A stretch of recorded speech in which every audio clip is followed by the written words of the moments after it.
یہ ہے لیبیا، ایک ایسی سرزمین جہاں ایک شخص نے تاریخ کو بدلنے کا عزم کیا۔ اس تاریخ ساز رہنما نے نہ صرف طاقت کو اپنے ہاتھوں میں لیا بلکہ عالمی سطح پر سیاست کو ایک نئی سمت دینے کی کوشش کی، جو 42 سال تک لیبیا پر بلا شرکت غیر حکمرانی کرتا رہا اور پھر ایک دن اپنی ہی زمین پر بے دردی سے مارا گیا۔ وہ شخص تھا معمر قذافی۔ معمر قذافی کا عروج اور زوال ایک دلچسپ اور پیچیدہ داستان ہے جس میں عالمی سیاست، داخلی چیلنجز اور شخصی خصوصیات کا گہرا اثر تھا۔ ان کی زندگی میں کئی اہم موڑ آئے جن کو ہم یہاں کھنگالنے کی کوشش کریں گے۔ یہ 7 جون 1942 کا ایک گرم ترین دن تھا۔ لیبیا کے ایک صحرا نشین غریب خاندان میں ایک بچہ پیدا ہوا، ایک ایسا بچہ جو غربت میں پروان چڑھا۔ قذافی کی ابتدائی زندگی پر نظر ڈالیں تو ہم یہ دیکھتے ہیں کہ انہوں نے اپنی تعلیم ابتدائی طور پر اپنے آبائی علاقے میں ہی حاصل کی، مگر ان کا ذہن ہمیشہ کچھ بڑا کرنے کا تھا، کچھ ایسا جو پورے لیبیا کو بدل کر رکھتے۔ کہا جاتا ہے کہ قذافی کی شخصیت میں ایک خاص قسم کا کرشمہ تھا جس نے انہیں نہ صرف لیبیا بلکہ پورے عرب دنیا میں ایک متنازع مگر پر اثر رہنما بنا دیا۔ اوائل عمری ہی سے قذافی کا دل عرب قوم پرستی کے لیے دھڑکتا تھا، اور جب مصر کے رہنما جمال عبد الناصر نے عرب قوم کی آزادی کا پرچم بلند کیا تو قذافی نے بھی اس نظریے کو دل و جان سے اپنایا۔ بنغازی ملٹری یونیورسٹی سے تعلیم حاصل کرنے کے بعد قذافی نے 1965 میں لیبیا کی فوج میں کیپٹن کی حیثیت سے شمولیت اختیار کی، جہاں ان کی کرسماتی شخصیت، ذہانت، اثر و رسوخ اور فوجی حکمت عملی نے انہیں جلد ہی اپنے ساتھیوں میں مقبول کر دیا۔ کہتے ہیں لیبیا میں 2 بڑے بغاوت ہوئے، جن میں ایک بغاوت وہ تھی جس میں خون کا ایک قطرہ نہیں بہا، جبکہ دوسری وہ جس میں بے بہا خون بہایا گیا۔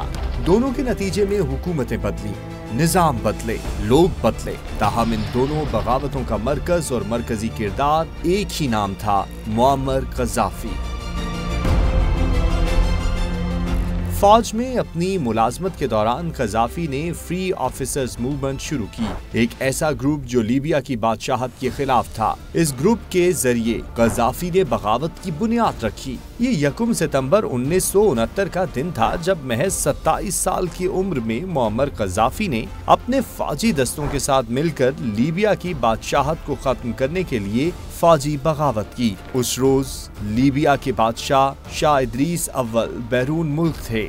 بظاہر سب کچھ معمول کے مطابق تھا، سڑکوں، دفاتر اور گھروں میں زندگی رواں تھی۔ اچانک فوج کے 70 آفیسرز ٹینکوں سمیت مشہور شہر بنغازی میں نکل آئے۔ ان کی قیادت 12 فوجی افسران پر مشتمل ایک ریولوشنری کمانڈ کونسل کر رہا تھا، جس کا سربراہ معمر قذافی تھے۔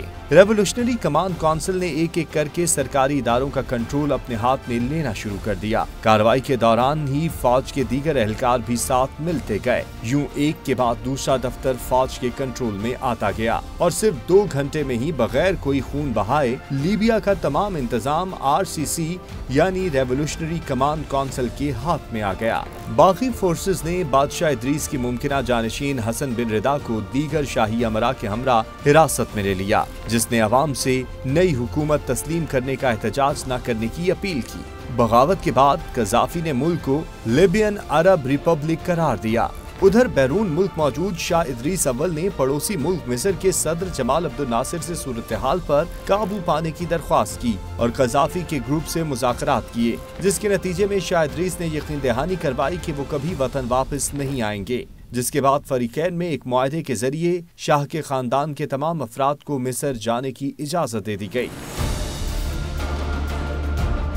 7 ستمبر 1969 کو RCC نے باقاعدہ طور پر اقتدار پر قبضہ کر لیا، جس کے اگلے روز بادشاہ کے جیل میں قید محمود سلیمان المغربی کو وزیر اعظم نامزد کر دیا گیا۔ 6 سویلین اور 8 فوجی افسران پر مشتمل کابینہ کو ہدایات جاری کی گئیں کہ RCC کی تجویز کردہ سفارشات پر عمل کرتے ہوئے ریاستی پالیسی بنائی جائے، اور انہی میں سے ایک سفارش یہ بھی تھی کہ کیپٹن معمر قذافی کو کرنل کے عہدے پر ترقی دیتے ہوئے لیبیا کا کمانڈر ان چیف بنایا جائے، اور ایسا ہی کیا گیا۔ یوں معمر قذافی कर्नल गद्दाफी के नाम से मशहूर हुए और इंतहाई ताकतवर शख्सियत के तौर पर सामने आ गए। कुछ रोज बाद वो मुल्क के सरबराह भी बन गए। उन्होंने अपने सियासी फलसफे को 1975 में सब्ज किताब की शक्ल में दुनिया के सामने पेश किया, जिसमें उन्होंने एक नया सियासी निजाम पेश किया जो न तो कम्युनिज्म था न सरमायादारी, बल्कि इसमें सोशलिज्म और इस्लाम को मिलाकर एक नया हुकूमती ढांचा पेश किया गया। मुअम्मर गद्दाफी का सियासी फलसफा इसलिए भी बहुत मुनफरिद था कि ये उनका खुद साख्ता था और इसको दुनिया में तीसरी आलमी थ्योरी के तौर पर भी देखा गया। 1977 में गद्दाफी ने जमहूरिया की बुनियाद रखी, जिसमें पार्लिमानी हुकूमतों और सियासी जमातों के खिलाफ सख्त मौक़िफ़ अपनाया गया और अवाम को पीपल कमेटियों के तहत हुकूमत के जरिए फैसला साजी का इख्तियार दिया गया। ताहम हकीकत में ये निज़ाम सिर्फ गद्दाफी की ज़ात तक महदूद था और अवामी कमेटियाँ महज एक दिखावा थीं। गद्दाफी ने जमहूरियत और अवामी आज़ादी के नारे तो लगाए, लेकिन हकीकत में इनकी हुक्मरानी एक खौफनाक आमराना निज़ाम में तब्दील हो गई। अपने तवील दौरे हुकूमत में उन्होंने किसी भी मुखालिफ आवाज़ को कुचलने के लिए बेरहम हिकमत अमली अपनाई। उनके दौर में न सिर्फ सियासतदानों और सहाफ़ियों को जेलों में डाल दिया गया, बल्कि आम आवाम के हुकूक की भी शदीद खिलाफ वर्जी की गई। उनके मुखालिफिन को कत्ल या जबरन गायब किया जाता था और अगर कोई हुकूमत के खिलाफ आवाज उठाता तो उसे सख्त तरीन सजा दी जाती। मुअम्मर गद्दाफी की हुक्मरानी में खानदान की अहमियत एक खास नोयत की थी। गद्दाफी ने 7 बेटे और 1 बेटी समेत अपने करीबी खानदान के अफराद को हुकूमत में अहम ओहदों पर फाइज किया। उनमें सबसे अहम उनके बेटे सैफुल इस्लाम गद्दाफी का ओहदा था, जिन्हें बाप के करीब तरीन समझा जाता था, जो कई अहम आलमी फोरम्स पर मुल्क की नुमाइंदगी भी करते थे। दूसरे बेटे खमीस गद्दाफी को फौजी मुहाज पर अहम जिम्मेदारियां सौंपी गई थीं। खमीस गद्दाफी ने मुल्की फौज को मुस्तहकम किया और अपने वालिद की जाबिराना हुक्मरानी को बरकरार रखने में अहम किरदार अदा किया।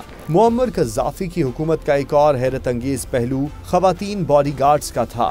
गद्दाफी ने अपनी हिफाजत के लिए एक खुसूसी खवातीन फोर्स तश्कील दी थी, जिन्होंने खास तौर पर गद्दाफी के हुक्म पर मार्शल आर्ट्स, सख्त जिस्मानी वर्जिश और हिफाजत के जदीद तरीकों की तरबियत हासिल की थी। इनको अल्मा अकीला या डालिया फोर्स के नाम से जाना जाता था। ये खवातीन बॉडीगार्ड्स न सिर्फ गद्दाफी की जाती हिफाजत करती थीं, बल्कि आलमी शख्सियात के दौरों और लीबिया में अहम सरकारी तकरीबात के दौरान इनकी निगहदाश्त का फरीजा भी सर अंजाम देती थीं। इन खवातीन की मौजूदगी ने लीबिया के सियासी माहौल को एक मुनफरिद नोयत का रंग दिया और दुनिया भर में इनके बारे में गहरी दिलचस्पी पैदा हुई। आलमी ताल्लुकात में इनके गैर रवायती तरीके बहुत मारूफ हो चुके थे। जब भी कोई आलमी रहनुमा या आम शख्सियत लीबिया आती तो वो हमेशा गद्दाफी के जाती खेमे में मदऊ की जाती। गद्दाफी का ये खेमा, जो हमेशा गैर मुतनाज़े तौर पर सादा और रवायती तौर पर नस्ब किया जाता, ये खेमा जो गद्दाफी ने अपनी रेवोल्यूशनरी हुकूमत की एक अलामत के तौर पर इस्तेमाल किया,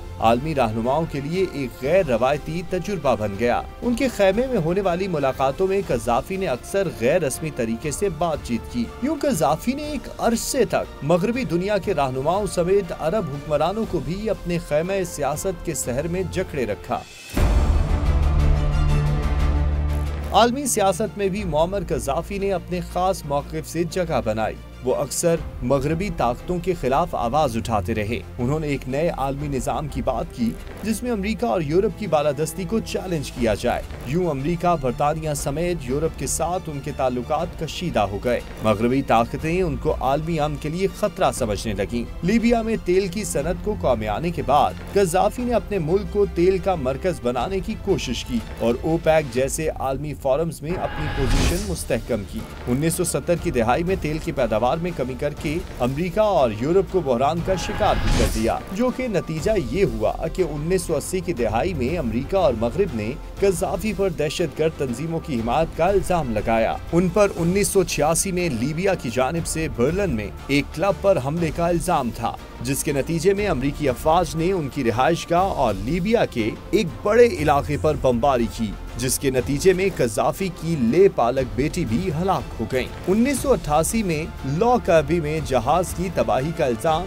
लीबिया के बाशिंदों पर लगा और गद्दाफी ने इनको आलमी अदालत के हवाले करने से इनकार कर दिया। तो अक़वाम मुत्तहिदा की जानिब से लीबिया पर पाबंदियां आयद की गईं। ऐसे मौके पर अरब मुल्कों ने भी लीबिया की हिमायत से गुरेज किया, जिसकी वजह से कज़ाफ़ी अरब कौम परस्ती के सहर से निकल आए और उन्होंने अफ्रीकी अक़वाम का ब्लॉक तश्कील देने की कोशिश शुरू की। ताहम 2003 में इराक में सद्दाम हुकूमत के सक़ूत के बाद कर्नल मुअम्मर कज़ाफ़ी ने अपनी आलमी तन्हाई खत्म करने का फैसला किया और लॉ करबी वाक़े का मुकदमा स्कॉटलैंड के कानून के तहत हॉलैंड में चलवाने पर रज़ामंदी जाहिर की। बरतानिया के साथ एक समझौते के तहत उन्होंने अपने खुफिया इदारे के एक साबिक एहलकार अब्दुल बासित अल-मरगाही को भी हॉलैंड के हवाले कर दिया। अदालत ने इस मुकदमे में अल-मरगाही को मुजरिम करार देते हुए उम्र कैद सुनाई, जबकि लीबिया ने लॉ करबी वाक़े में मरने वालों के वरसा को हर्जाने के तौर पर कई अरब डॉलर भी अदा किए।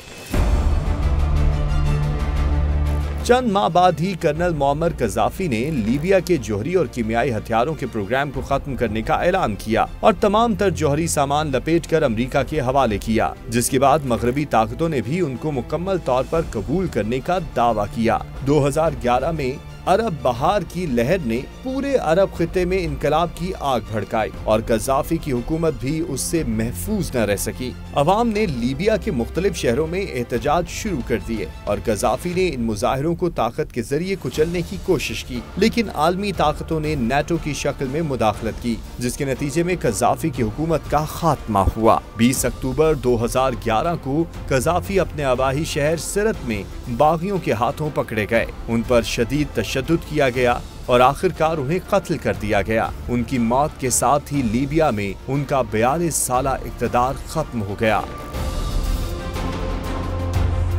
उनकी मौत ने एक ऐसा खला छोड़ा जो आज तक पुर नहीं हो सका। कज़ाफ़ी का इक़्तिदार, जिसका आगाज एक फौजी मगर सॉफ्ट इनकलाब से हुआ था, एक खूनरेज़ हुकूमत में तब्दील हो गया, जिसने न सिर्फ लीबिया बल्कि पूरे अरब दुनिया को मुतासिर किया। उनकी हुक्मरानी की मुतनाज़िया पॉलिसियों और उनके ज़वाल ने आलमी सियासत के धारे को हमेशा के लिए तब्दील कर दिया। आज भी लीबिया में कज़ाफ़ी की मौत के बाद बदअमनी और सियासी बहरान का सिलसिला जारी है।